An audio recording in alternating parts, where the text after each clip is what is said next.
எந்த ஒரு கலப்படம் இல்லாமல், ரசாயனம் இல்லாமல், ஃபுட் கலர்ஸ் இல்லாமல் ரொம்ப ரொம்ப சுத்தமாக தயாரிக்கப்பட்டது தான் இந்த லிஸ்ட்டில் இருக்கிற ப்ராடக்ட்ஸு. உங்களுக்கு வேணும்னா கீழே இருக்க நம்பருக்கு ஆர்டர் பண்ணுங்கள், உங்கள் வீடு தேடி. என் அன்பு வணக்கம். அடை தோசை நாம் இன்றைக்கி பண்ண போகிறது மிளகு பருப்பு அடை தோசை. ரொம்ப ஃபேபுலஸான ரெசிபி.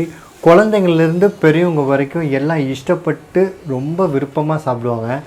நீங்கள் நான் பண்ணுறத ஸ்கிப் பண்ணாமல் பார்த்து ட்ரை பண்ணி பாருங்கள், ரொம்ப டேஸ்டியாக இருக்கும். வாங்க எப்படி பண்ணுறதுன்னு பார்த்துக்கலாம். பார்த்து வைங்கடா, கீழே என் மண்டையில் போட்டுற போகிறீங்க. பொறுமை. ஒரு டம்ளர் இட்லி அரிசியை நான் அளந்து சேர்த்துக்கிறேன்.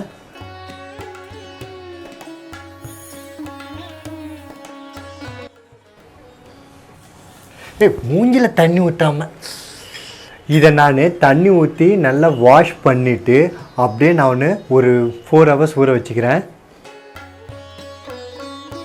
அதுக்கப்புறமா கடலைப்பருப்பு ஒரு 3/4 டம்ளரு, உளுந்தப்பருப்பு 1/4 டம்ளரு நம்ம சேர்த்துக்கலாம்.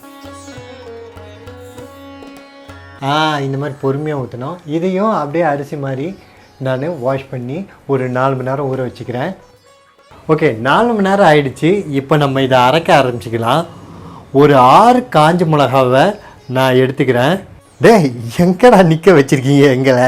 டேய், ஐயோ, இங்கே எங்கடா கேமரா காட்டிருக்கீங்க? கிரைண்டருக்குள்ளே காட்டுங்கடா, அங்கே தான் நான் மிளகாவை போட முடியும். சீக்கிரமாக தண்ணி ஊற்றுங்கடா. அரைச்சதுக்கப்புறமா தண்ணியை இருத்துட்டு பருப்பையும் அரிசியும் நம்ம போட்டு அரைக்க ஆரம்பிச்சிக்கலாம்.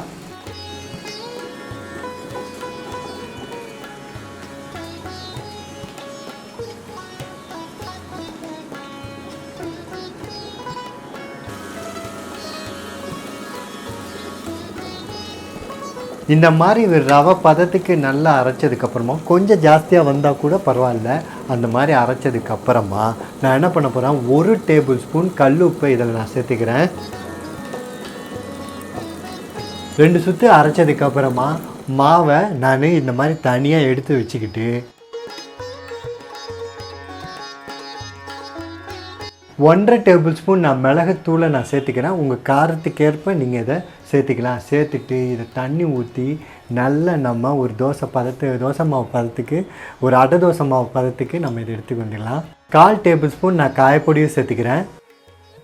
அப்புறம் கடுகு வெங்காயம்லாம் இந்த மாதிரி தாளித்து கொட்டி நல்லா மிக்ஸ் பண்ணி தோசையை கல்லில் போட்டு விட்டு எடுத்தோம்னா கொஞ்சம் ஜாஸ்தியாக எண்ணெய் ஊற்றினீங்கன்னா டேஸ்ட் சூப்பராக இருக்கும்.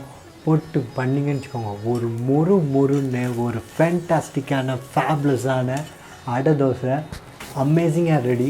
ட்ரை பண்ணி பார்த்துட்டு சொல்லுங்கள்.